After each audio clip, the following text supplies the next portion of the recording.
Media కార్యక్రమాల్లో పాల్గొన్న నేను ఈ రోజున నా వ్యక్తిగత జీవితానికి సంబంధించినటువంటి ఒక విషాదాన్ని మీతో షేర్ చేసుకొని జరిగిన వాస్తవాలు ఏంటనేటువంటి విషయాలు మీ ముందుకు తీసుకొచ్చే నిమిత్తం ఈ ప్రెస్ మీట్ నేను కాల్ఫర్ చేయటం జరిగింది.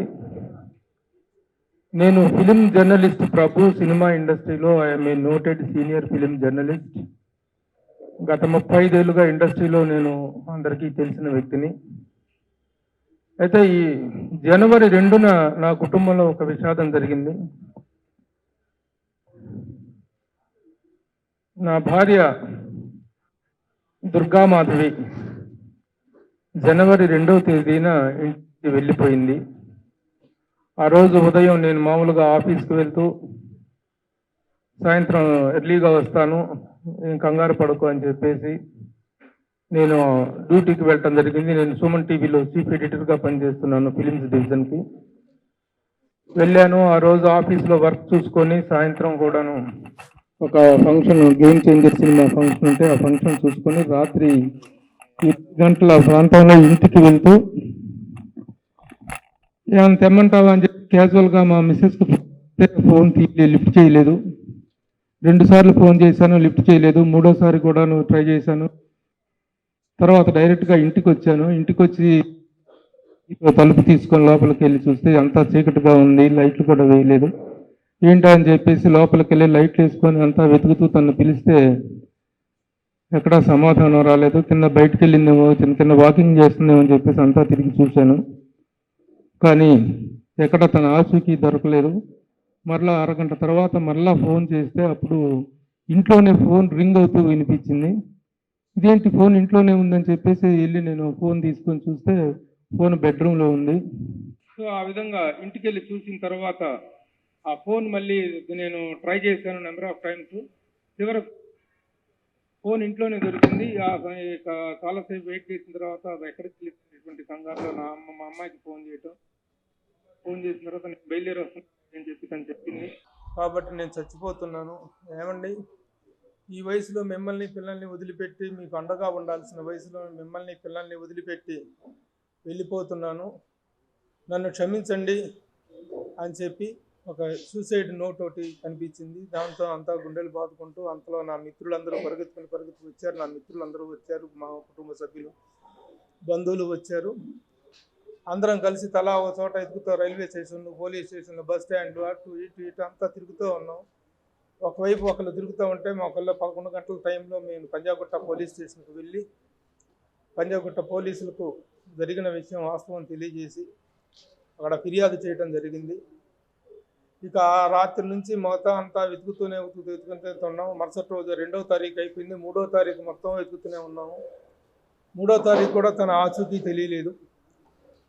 4వ తారీఖు కూడా తన ఆచూకీ తెలియదు. 4వ తారీఖు కూడా వెతుకుతూనే ఉన్నాము. అప్పుడు 4వ తారీఖు మధ్యాహ్నం 12:30 గంట ప్రాంతంలో మాదాపూర్ పోలీస్ స్టేషన్ నుంచి పంజాగుట్ట పోలీసులకు మా దగ్గర ఒక డెడ్ బాడీ దొరికింది, ఇదో కాదా మీరు చూసుకోండి, ఒక మహిళ మృతదేహం అని చెప్పేసి 4వ తారీఖు మధ్యాహ్నం మాదాపూర్ పోలీసులు పంజాగుట్ట పోలీసులకు ఆ ఫోటో పంపించారు.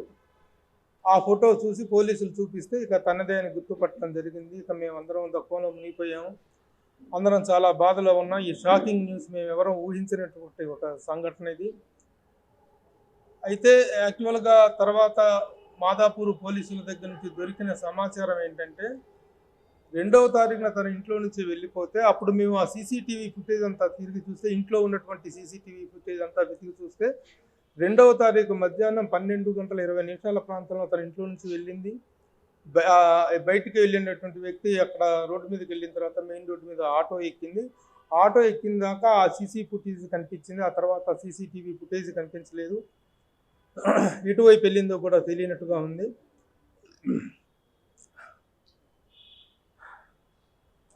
ఆ తర్వాత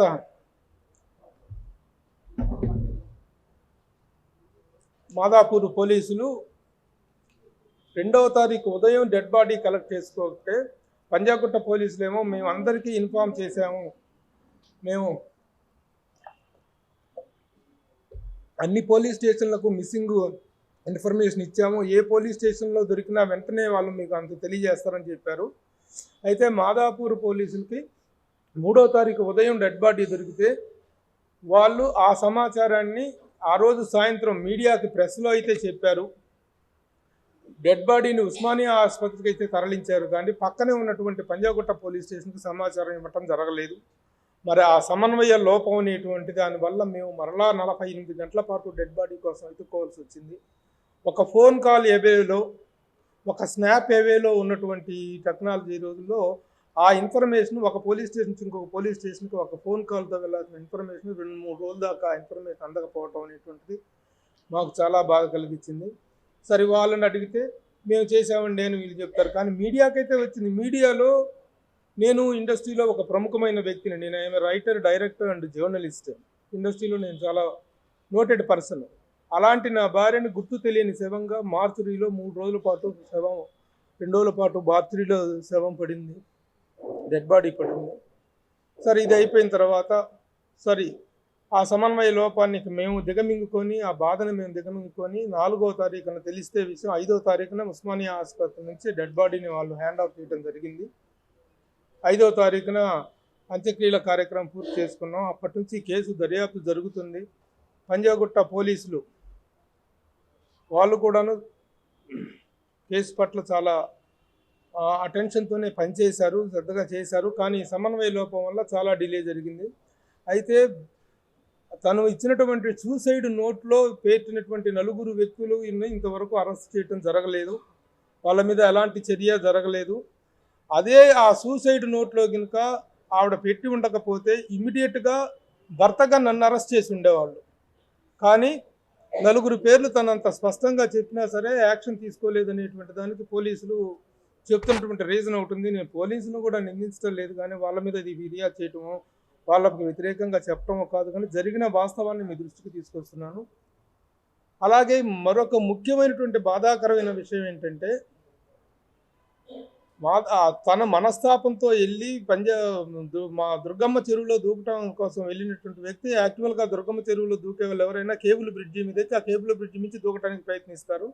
కానీ ఆ బ్రిడ్జి ఎక్కువగా హైట్లో ఉండటం వల్ల అక్కడ సాధ్యపడక మరి ఇటు నుంచి తిరిగేసి వచ్చేసి తను ఆ మసీద్ అనే ఏరియా ఉంది, ఆ మసీద్ ఏరియాలో నుంచి దూకినట్లుగా ఆ ఏరియాలో వీళ్ళు డెడ్ బాడీ కలెక్ట్ చేసుకున్నారు. ఈ డెడ్ బాడీ కలెక్ట్ చేసుకున్నారండి, కరెక్టే మీరు, కానీ దయచేసి ఆ ఫుటేజ్ ఇవ్వండి, ఆ సీసీటీవీ ఫుటేజ్ ఇవ్వండి అని చెప్పి మాదాపూర్ పోలీసులను రిక్వెస్ట్ చేస్తుంటే ఆ ఏరియాలో ఎక్కడా సీసీటీవీలు పనిచేయట్లేదండి. దాదాపు ఆ చుట్టుపక్కల 60 సీసీ ఫుటేజీలు ఉన్నాయి, సీసీ కెమెరాలు ఉన్నాయి, కానీ దాదాపు 25-30 కెమెరాలు పనిచేయటం లేదు. కెమెరాలు పనిచేయటం కారణంగా నిజంగా అక్కడికి వెళ్ళిన తర్వాత తను మనసు మార్చుకొని ఏమన్నా అక్కడ కూర్చొని ఉండిందో, జారిపడిందో, లేకపోతే నిజంగానే దూకిందో, లేకపోతే ఎవరైనా నెట్టేశారో ఏంటి అసలు వాట్ ఈజ్ వాట్ అని తెలియటానికి సీసీటీవీ కెమెరాలు పనిచేయటం లేదు. జంట నగరాలు 2 కూడాను సీసీటీవీ కెమెరాల నిఘా నేత్రంలో జంట నగరాలు అని చెప్పి మనం ఘనంగా పేపర్లో చదువుకోవటం చూస్తున్నాం, కానీ ఇక్కడే కాదు, తను హుస్సేన్ దగ్గర నుంచి వెళ్ళిన దారిలో ఎక్కడా కూడా ఆ సీసీటీవీ కెమెరాలు అనేటువంటి సరిగా పనిచేసినటువంటి దాఖలాలు లేవు. నాకు వ్యక్తిగతంగా జరిగిన నష్టం గురించే కాకుండా సీసీటీవీ ఫుటేజ్ అనేటువంటిది, కెమెరాల నిఘా అనేటువంటిది ఈ రోజున అంత ఆధునికమైనటువంటి ఈ టెక్నాలజీ పెరిగిన ఈ రోజుల్లో ఒక సీసీటీవీ కెమెరాలు అంత, ఎందుకంటే దుర్గమ్మ చెరువు అనేటువంటిది ఈ రోజున ఒక సూసైడ్ పాయింట్గా తయారైంది. అలాంటి చోట్ల సీసీటీవీ కెమెరాలు పనిచేయట్లేదు లేదని చెప్పడం అనేటువంటిది పోలీసులు చెప్తున్నారు.